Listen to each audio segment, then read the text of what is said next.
Ministério Apostólico de Volta à Palavra apresenta De Volta à Palavra, com o Bispo Alexandre Rodrigues. Uma voz profética, preparando o caminho para a segunda vinda de Cristo. Voz do que clama no deserto, preparai o caminho do Senhor.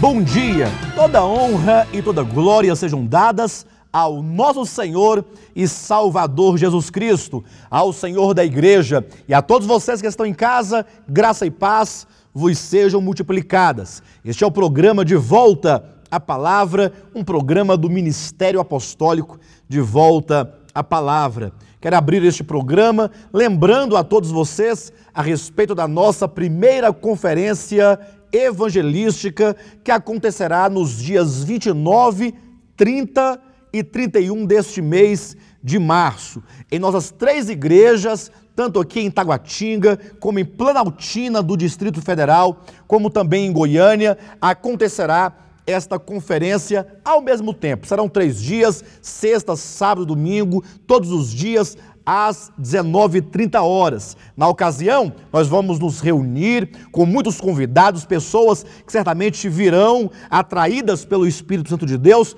para ali podermos então fazer a proclamação do Evangelho. É o querigma de Deus, é a anunciação da grande obra de salvação na pessoa de Jesus Cristo. É a ocasião do grande feriado de Semana Santa, quando as pessoas estão voltadas para a história da cruz, estão voltadas para a obra que Cristo Jesus realizou na cruz do Calvário. E, portanto, o Ministério de Volta à Palavra estará reunido nesses 3 dias, nas 3 igrejas, ali proclamando esta mensagem de salvação. Coloque, portanto, na sua agenda para que você e a sua família estejam conosco, que você também possa convidar pessoas que ainda não declararam a sua fé no Evangelho, não ainda declararam publicamente a sua fé na pessoa de Jesus. Tragam-nas para que elas possam ouvir e receber o Evangelho de Jesus Cristo, que eu tenho plena certeza será ministrado no poder do Espírito Santo. O Senhor certamente vai usar deste momento para trazer para si, para salvar aquelas almas por quem Jesus morreu, todos aqueles que um dia foram pré-ordenados para a vida eterna. Portanto, nós aguardamos por todos vocês que moram aqui em Taguatinga, Ceilândia, venham aqui em Taguatinga nesta ocasião, ou vocês de Planaltina, de Sobradinho, do Colorado, vão até a igreja de Planaltina, do nosso ministério, onde estará acontecendo também esta conferência, no mesmo horário, nos mesmos dias, e vocês também, irmãos de Goiânia, não deixam de ir aí nos dias 29, 30 e 31 de março, nessa grande conferência bíblica em que Deus estará nos ministrando a sua palavra grandiosamente. Eu quero também falar a respeito do nosso horário, do programa de televisão. Na verdade, nós estamos numa transição de horário. Nós anunciamos aqui em dias anteriores que o programa seria, então, às 10 horas da manhã. Queremos deixar claro que somente a partir do próximo sábado, do dia 16, é que o horário irá em novo horário ao ar. Portanto, nos ajude aí a divulgar. Eu sei que houve uns contratempos, entretanto, você pode nos ajudar a divulgar às pessoas, aí nas redes sociais, para os irmãos da sua igreja, para os seus amigos, que hoje ainda foi às 9 horas da manhã, mas na próxima semana, a partir do dia 16, aí sim passará a valer, passará a vigorar o novo horário, que será às 10 horas da manhã, todos os sábados. Também nós queremos aqui estender o nosso apelo a você que ama a palavra de Deus, você que tem recebido da parte do Senhor, mediante o ministério apostólico de Volta à Palavra, seja nas reuniões da igreja, ou mesmo pelo instrumento da internet, ou que seja o programa de televisão, queremos estender nosso apelo para que você nos ajude, para que você faça doações financeiras, que você contribua conosco na manutenção e na continuação deste programa de Volta à Palavra. Vocês bem sabem, que acompanham nosso ministério, que nós há 8 anos, temos mantido este programa com muita dificuldade, mas com muita alegria. Os membros do ministério de Volta à Palavra ofertam voluntariamente, ofertam generosamente para manter essa obra. Entretanto, nós agora estamos carecendo da sua ajuda, nós estamos carecendo da sua doação, para que nós possamos dar continuidade, para que o programa possa não sofrer nenhum tipo de prejuízo ou venha eventualmente a sair do ar. Vocês poderão fazer as suas doações livremente, de coração, sem nenhuma coerção, sem nenhuma ameaça, sem nenhum tipo de barganha. Não estamos vendendo, não estamos ameaçando, não estamos cobrando, estamos apenas apelando para o seu coração, para o seu amor, para a sua boa vontade, que queira nos ajudar a divulgar e a manter este programa no ar. Vocês poderão acessar o nosso site de voltaapalavra.com e lá vocês terão a opção de fazer suas doações, suas ofertas voluntárias por vários meios, cartão de crédito, boleto bancário ou transferência bancária. Vá ao nosso site de Volta à Palavra e deixe que o Senhor te use como um canal de bênção, para que assim nós também possamos, mediante a palavra, abençoar a muitos, deixando muito claro que nós não estamos vendendo a palavra, nem estamos aqui prometendo algo, que Deus não nos orientou dessa maneira. Estamos pedindo a sua boa vontade, o seu amor, a sua colaboração. Que Deus abençoe a todos em o nome de Jesus. Vamos abrir a palavra do Senhor nesta manhã. Nós estamos ministrando uma série de mensagens intitulada Uma Série Apologética. É uma série de mensagens que fazem a defesa da fé neotestamentária. São palavras que trabalham a Escritura no sentido de definir biblicamente o que é a doutrina de Cristo, ao mesmo tempo em que, mediante a palavra, nós fazemos refutações aos falsos ensinamentos, sejam doutrinas de homens ou doutrinas de demônios que se opõem à doutrina de Deus. Mais especificamente, nós temos falado nas semanas anteriores sobre o evangelho ascético. O evangelho ascético é aquele evangelho que está carregado de doutrinas humanas, de invencionices humanas, que levam os crentes, que levam o povo de Deus, a igreja de Jesus Cristo, que é sincera naquilo que ela crê, naquilo que ela pratica, por falta de informação, leva essa igreja, leva esses irmãos, certamente, a uma prática ascética de fazer, não fazer, de usos e costumes segundo os homens. E certamente isso tem trazido um grande dano à obra de Deus, tem trazido um grande dano àquilo que o Espírito Santo quer realizar no meio do seu povo. Depois de algumas mensagens já ministradas nesse sentido, hoje queremos apresentar aqui pelo menos 4 grandes prejuízos que este evangelho ascético tem trazido ao povo de Deus, tem trazido ao corpo de Cristo ao longo de todo esse tempo. O primeiro dano está aqui em 1 Timóteo, você poderá acompanhar na sua Bíblia, no capítulo 1, versículos 3 e 4, quando o apóstolo Paulo nos diz que tipo de dano, ou um dos danos, que certamente as doutrinas humanas causam ao povo de Deus. Leia comigo, capítulo 1 de Timóteo, versículos 3 e 4, que dizem assim: Quando eu estava de viagem rumo da Macedônia, te roguei permanecesses ainda em Éfeso, para admoestares a certas pessoas, a fim de que não ensinem outra doutrina, nem se ocupem com fábulas e genealogias sem fim, que antes promovem discussões do que o serviço de Deus na fé. Veja que o apóstolo Paulo está preocupado para que Timóteo ficasse ali na igreja de Éfeso como um guardião da fé, como um verdadeiro bispo, né? Um verdadeiro episcopo, que é um supervisor, que tem um olhar privilegiado sobre a Assembleia, como aquele que vigia, aquele que fiscaliza, aquele que guarda o rebanho, para que nenhuma pessoa perversa ou desinformada ou instrumento do maligno pudesse trazer uma falsa doutrina, ou mesmo que seja uma outra doutrina, uma doutrina diferente da doutrina pregada pelos apóstolos, uma doutrina que fosse diferente da doutrina pregada e ensinada e ratificada em todo o Novo Testamento. O apóstolo diz que essas doutrinas, que não são a doutrina neotestamentária, elas não somente promovem discussões, como também elas deixam de promover o serviço de Deus na fé. Quando você lê aqui que não promove o serviço de Deus, a palavra serviço no grego quer dizer ministério, quer dizer a dispensação, a economia de Deus, que só se concretiza, que só se realiza na base da fé. Da fé é da sã doutrina de Jesus Cristo no Novo Testamento. Portanto, um dos prejuízos que as doutrinas humanas causam é o impedimento. Elas impedem doutrinas humanas, doutrinas de homens, doutrinas, achismos de homens, usos e costumes, na verdade, impedem o cumprimento da economia de Deus. Em termos mais claros, a economia de Deus é o propósito de Deus, aquilo que Deus quer fazer. Ora, o que Deus quer fazer?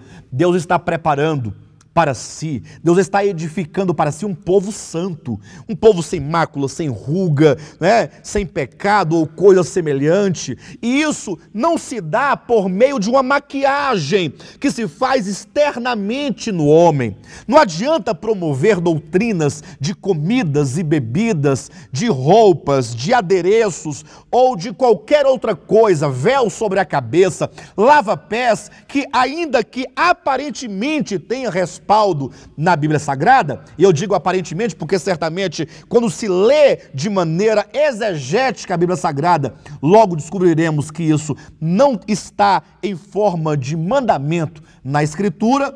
Então essas coisas, elas deixam de promover aquilo que Deus quer realizar no interior do homem. A obra de Deus no homem não é mudar a sua roupa, não é mudar o seu cabelo, não é mudar a sua aparência.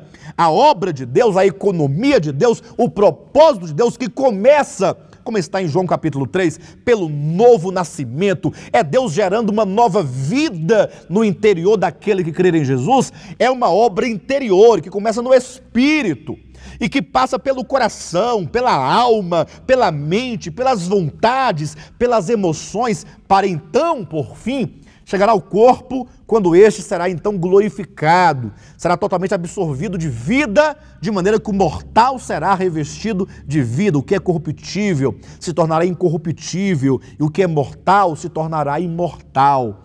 A obra de Deus acontece no homem, dentro do homem, é a salvação do pecado enquanto natureza pecaminosa que se opõe a Deus.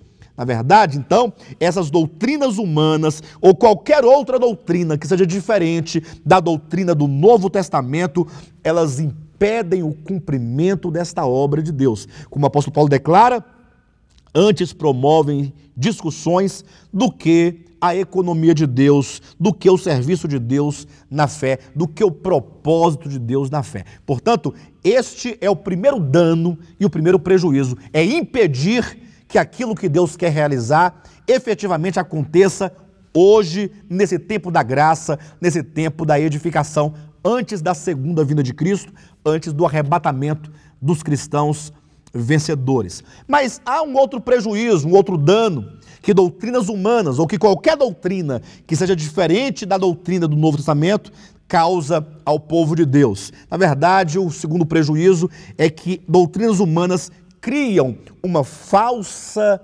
aparência, impedindo assim que a pessoa veja verdadeiramente a sua condição. Abra sua Bíblia no livro de Colossenses.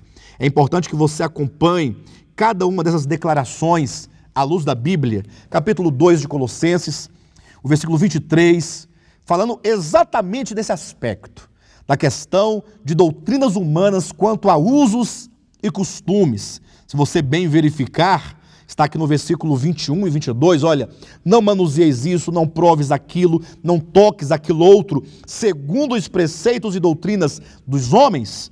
Versículo 23 traz aqui o dano que isso causa na obra de Deus ao povo santo do Senhor. Diz assim: tais coisas com efeito têm aparência de sabedoria, como culto de si mesmo e de falsa humildade e de rigor ascético. Todavia, não tem valor algum contra a sensualidade. Ou seja, essas doutrinas humanas de coisas, essas coisas, a parafernália de doutrinas, que apenas trabalham o exterior do homem, diz o texto, elas causam uma aparência, tem uma aparência de sabedoria, o que gera uma falsa aparência, cria um culto de si mesmo, cria uma arrogância, um orgulho, de maneira que essa roupagem que envolve o crente faz com que ele pense equivocadamente que ele está adequado diante de Deus. Isso aconteceu, por exemplo, em Mateus capítulo 23, quando ali o próprio Jesus falando dos fariseus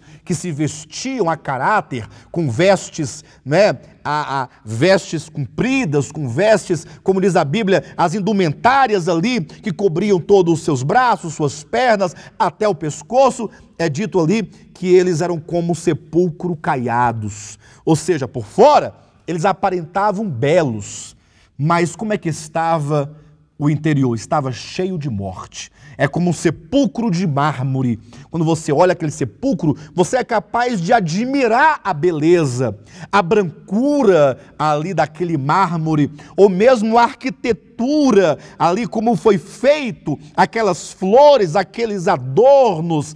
Mas se você puder olhar dentro, se você puder adentrar aquele túmulo, está cheio de vermes, cheio de carniça, cheio de podridão, cheio de morte.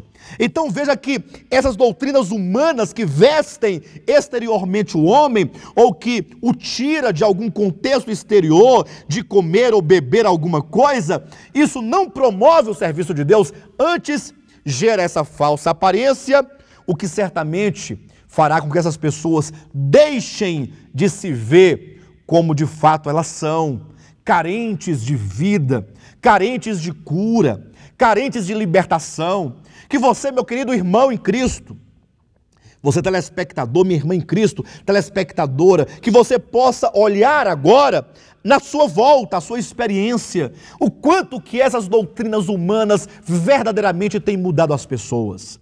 Porque os cristãos continuam egoístas, eles continuam avarentos, eles continuam impuros, continuam idólatras, continuam manifestando as obras da carne, como dizem Gálatas, ali que é a impureza, a prostituição, a lascívia, a glutonaria, a mentira, a inveja, a inimizade, a porfia, o ciúme, a contenda. Ou seja, essa falsa aparência impede com que as pessoas se vejam como elas são, de maneira que elas se julgam sadias, e aí se privam do grande médico que é Jesus, que declarou: os sãos não precisam de médico.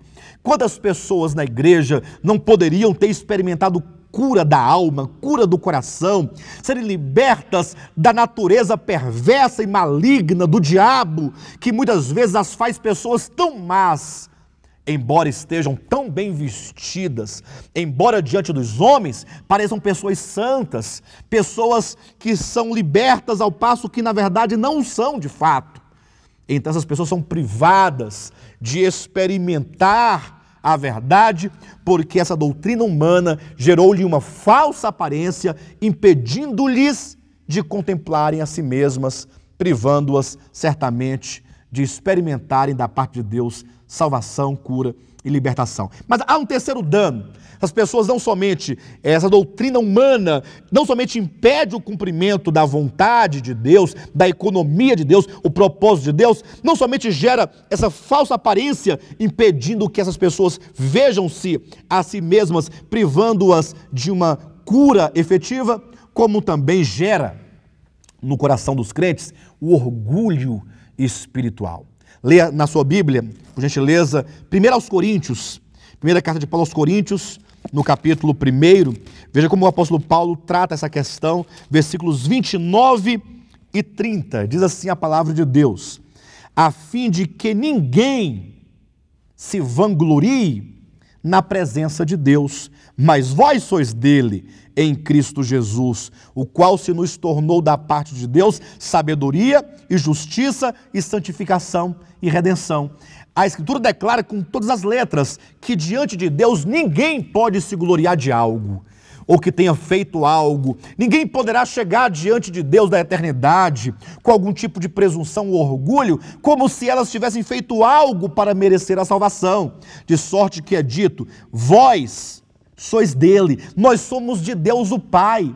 Por que nós somos dele? Porque Cristo se tornou para nós sabedoria e justiça, e santificação e redenção. Nós somente estaremos diante de Deus na eternidade porque Cristo nos redimiu, nos santificou e certamente nos garantiu essa entrada na eternidade. As pessoas, portanto, que pensam agradar a Deus, porque não usa brinco, porque não usa uma pulseira, porque usa um vestidão, porque não usa calça comprida, porque não usa isso, aquilo, porque não tem um televisor em casa, ou porque faz qualquer outra coisa do âmbito do exterior, ou qualquer tipo de ritual, meramente exterior, mero símbolo de alguma coisa, essas pessoas acabam por ficarem orgulhosas, de maneira que elas se sentem melhores do que as outras e acabam até mesmo por desprezar aqueles por quem Cristo morreu.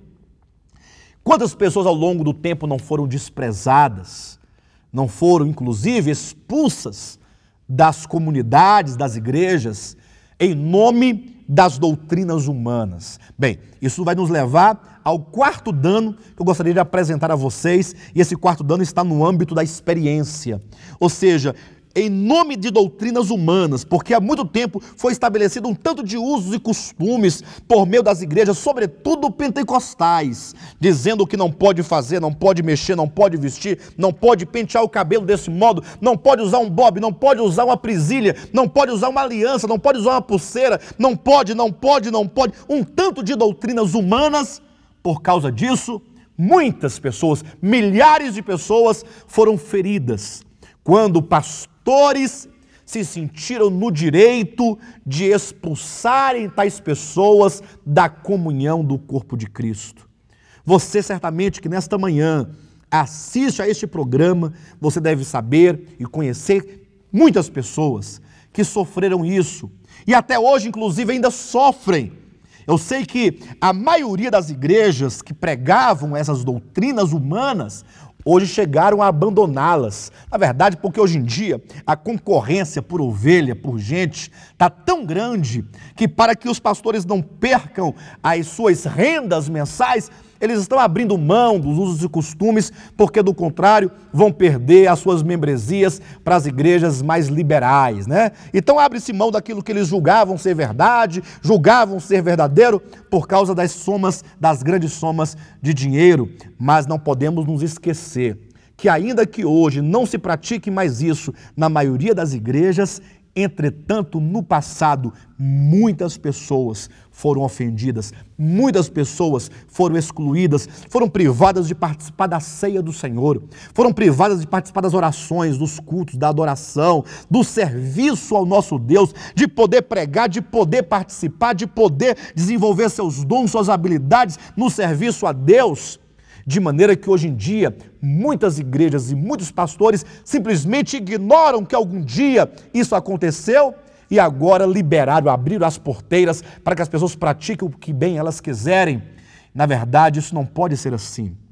Eu sugiro que todo verdadeiro homem de Deus, todo verdadeiro pastor, na verdade todos nós erramos em alguma medida na nossa experiência, mas o errar pode ser que seja humano, faz parte da nossa vida, do nosso existir, porque nós também estamos num processo de crescimento e de mudança. Entretanto, como líderes, nós devemos ter o arrependimento de algum dia nós termos ferido ou expulsado ou impedido alguém de desfrutar das bênçãos da nova aliança que foram conquistadas por Cristo Jesus. Então, o que deveríamos nós fazer?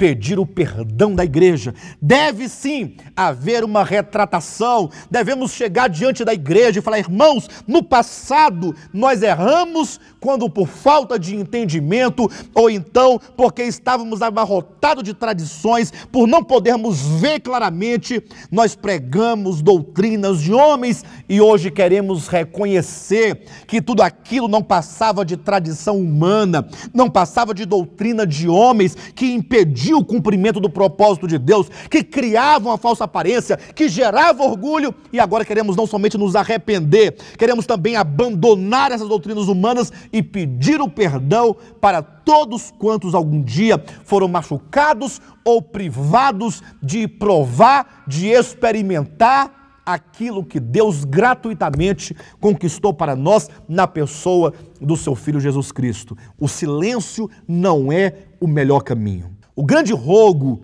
nesta manhã, mediante essa mensagem, é que nós, pastores, possamos nos aplicar tão somente ao ensinamento claro da palavra de Deus, tão somente. Que você lance fora toda a doutrina, todo o costume. Eu sei que isso vai ser difícil, isso vai doer, muitas pessoas não vão entender no primeiro momento, mas nós pastores não temos o direito de dirigir a igreja ao nosso bel prazer, porque nós temos um costume, uma tradição, porque vai ser difícil, porque vai ser complicado, porque vai gerar um certo tumulto. Não, nós devemos abrir mão, vamos derrubar esse ídolo, vamos derrubar esse Dagon, vamos quebrar os ídolos e vamos agora nos empenhar tão somente em pregar a sã doutrina de Jesus Cristo. Para tanto, temos que fazer um pronunciamento claro, específico, diante da igreja, reconhecendo que no passado nós erramos muito por causa das tradições humanas. Então, ao falarmos, ao declararmos que um dia nós erramos, queremos pedir o perdão da igreja, e então também, sobretudo, o perdão daqueles que foram feridos, daqueles que foram machucados, daqueles que foram expulsos, daqueles que foram excluídos, daqueles que foram rechaçados, daqueles que foram privados de provarem da graça de Deus, de viverem pelo dom gratuito de Deus, que é a vida eterna pelo Espírito. E então nós vamos começar agora a construir e a reconstruir uma vida espiritual sólida. Não pensemos que isso vai gerar uma dessacralização do povo. Não, na verdade nós vamos introduzi-los numa verdadeira experiência de cruz, numa verdadeira experiência de novo nascimento, numa verdadeira experiência com o Espírito, no Espírito e por meio do Espírito. E somente assim é que nós vamos chegar lá, naquele grande dia, e ser aprovados diante do Senhor Jesus, que é o Senhor da igreja, o cabeça da igreja. Eu quero encerrar esta mensagem, ou, sobretudo encerrar este programa, estendendo a você que está em casa um apelo de coração. Eu quero pedir a você a sua ajuda, a sua contribuição, para que você possa, de coração, em amor, voluntariamente, doar uma oferta para que nós possamos manter e continuar com este programa no ar. Temos passado profundas dificuldades financeiras, temos de fato orado a Deus para que Deus envie pessoas para nos ajudar. Eu quero, entretanto, que você não confunda o que eu estou pedindo, este apelo, com o que costuma acontecer geralmente no meio cristão. Não estamos vendendo a você água, não estamos te vendendo óleo, não estamos te vendendo bênçãos, não estamos te vendendo palavras, não estamos te prometendo que você vai dar algo e vai receber outro tanto, nada disso. Isso fica para o mundo, isso fica para o mundo pervertido de um cristianismo decaído. Eu estou apelando para a sua solidariedade, para o seu amor, para você que ama a palavra de Deus e deseja que este programa continue e avance para alcançar então outras pessoas. Se você quer nos ajudar, vá até a nossa página da internet, devoltapalavra.com, e lá você vai encontrar um ícone de escrito doações, e ali você terá a opção de nos ajudar, seja com um boleto bancário, seja com um cartão de crédito, com a transferência bancária, do modo como ficar melhor para você. O valor é aquilo que Deus colocar no seu coração. Aquilo que Deus colocar no seu coração é o que você vai nos ajudar. E certamente muitas pessoas serão alcançadas pela sua contribuição, pela sua ajuda, e Deus será glorificado. Tenham todos vocês um bom dia e Jesus Cristo é o nosso Senhor.